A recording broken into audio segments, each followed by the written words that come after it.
Assalamualaikum warahmatullahi wabarakatuh. Nama saya Rahmadifa Pradesti dari kelas 12 MIA 1. Pada kesempatan kali ini, saya akan membahas tentang penerapan sifat koligatif larutan di dalam kehidupan. Nah, kita sudah mempelajari nih bahwa sifat koligatif larutan ini dibagi menjadi 4, yaitu penurunan tekanan uap, kenaikan titik didih, penurunan titik beku, dan tekanan osmosis. Lalu penerapannya dalam kehidupan sehari-hari, yang pertama itu ada penurunan tekanan uap. Contohnya yaitu untuk mendapatkan benzena yang murni. Teman-teman, apakah kalian tahu bahan bakar pesawat terbang?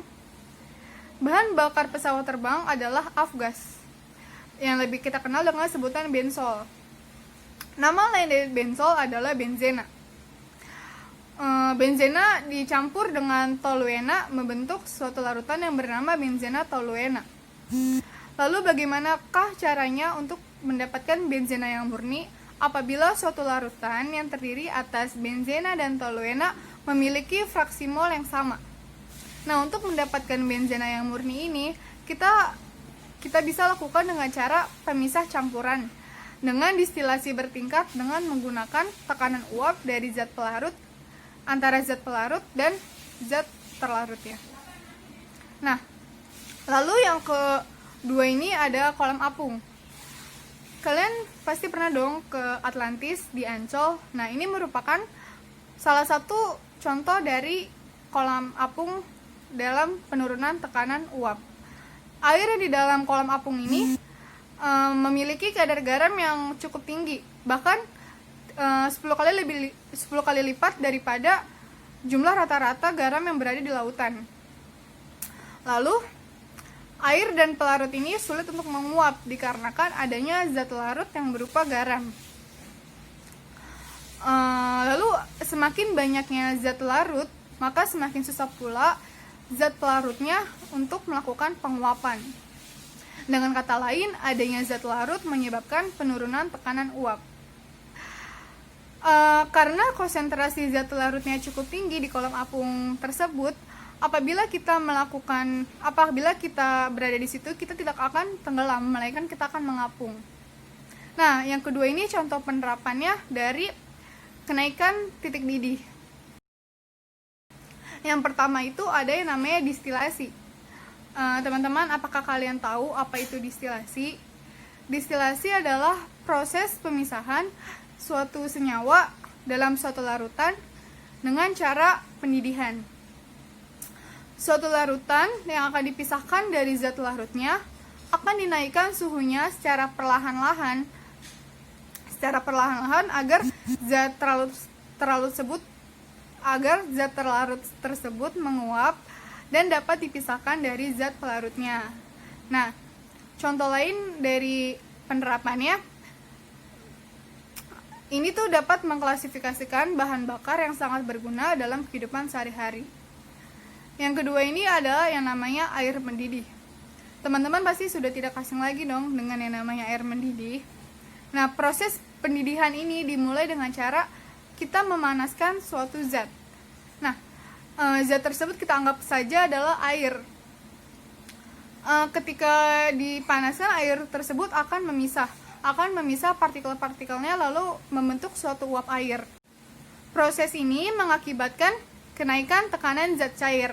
Ketika tekanan zat cair ini sama dengan tekanan di luar lingkungan, maka terjadilah proses peristiwa pendidihan. Lalu yang ketiga itu ada penurunan titik beku. Nah, contoh yang ketiga itu ada penurunan titik beku yang ketiga. Nah, yang pertama ini contohnya ada pembuatan cairan pendingin dalam es putar. Untuk membuat es putar diperlukan yang namanya cairan pendingin.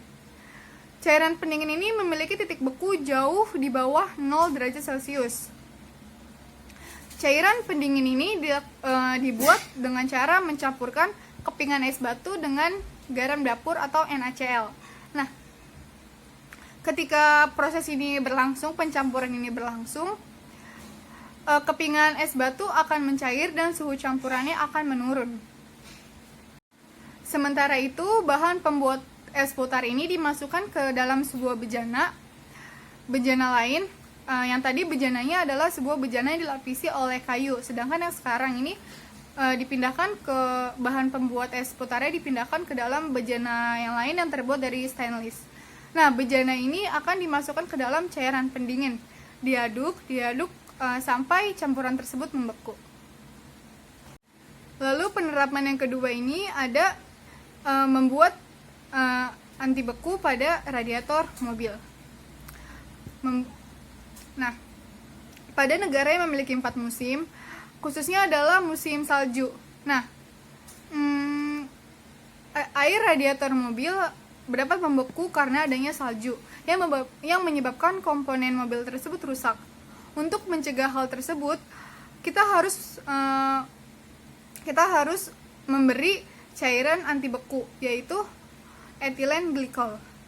Dengan menambahkan etilen glikol ini, air radiator pada mobil ini sulit untuk membeku dikarenakan penurunan titik beku pada cairan radiator. Nah, yang selanjutnya yang ketiga penerapannya itu ada membersihkan salju di jalanan. Biasanya di negara yang memiliki musim salju, untuk membersihkan jalanan dari salju dengan cara mentaburi campuran garam NaCl dan CaCl2. Nah, kenapa ditaburkan NaCl dan CaCl2? Karena NaCl dan Cl2 dapat menurunkan titik beku salju. Oleh sebab itu, salju akan kembali menjadi air. Lalu yang terakhir ini, contohnya dalam penurunan titik beku, ada anti beku pada tubuh hewan. Kalian bingung gak sih kenapa hewan yang berada di dalam yang hidup di kutub utara dan kutub selatan ini tidak mati? Nah, karena di dalam tubuh hewan tersebut memiliki anti beku, sehingga hewan tersebut dapat melanjutkan kehidupannya. Yang terakhir ini contoh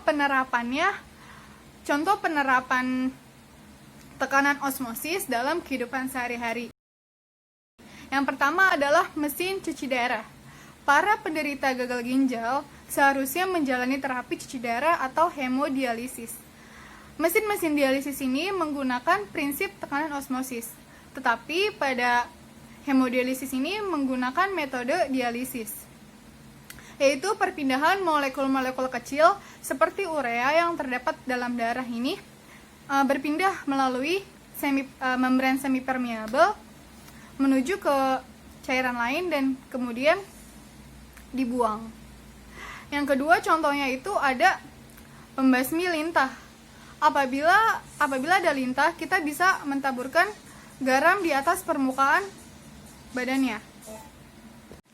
Yang kedua adalah pembasmi lintah. Apabila ada lintah, kita dapat mengusirnya dengan cara ditaburi garam dapur NaCl. Nah, kenapa harus ada di permukaan tubuh? Karena garam ini dapat menyerap air yang ada di dalam lintah tersebut, sehingga lintah tersebut lama-kelamaan kehilangan air dan akan mati. Yang ketiga ini dalam penerapannya yaitu dengan contohnya desalinasi air laut. Desalinasi air laut dengan menggunakan osmosis balik. Apakah kalian tahu apa itu osmosis balik?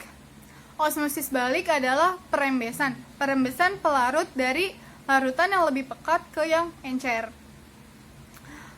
Tujuan dari melakukan osmosis balik ini adalah untuk mendapatkan air murni dari air laut. Dilakukan dengan cara kita memberikan tekanan di atas permukaan air laut yang lebih besar daripada tekanan osmosisnya. Lalu yang terakhir itu ada air tanah untuk tumbuhan, penyerapan air tanah pada tumbuhan. Nah, kita tahu dong bahwa tumbuhan itu memerlukan sekali air. Kenapa air tanah bisa menyerap ke akar-akar tumbuhan? Nah, karena akar tumbuhan itu bersifat hipertonik. Oleh sebab itu, akar tumbuhan dapat menyerap air, lalu kemudian air tersebut dapat diedarkan ke seluruh tubuh tumbuhan. Nah, itu saja yang dapat saya sampaikan. Semoga bermanfaat. Wassalamualaikum warahmatullahi wabarakatuh.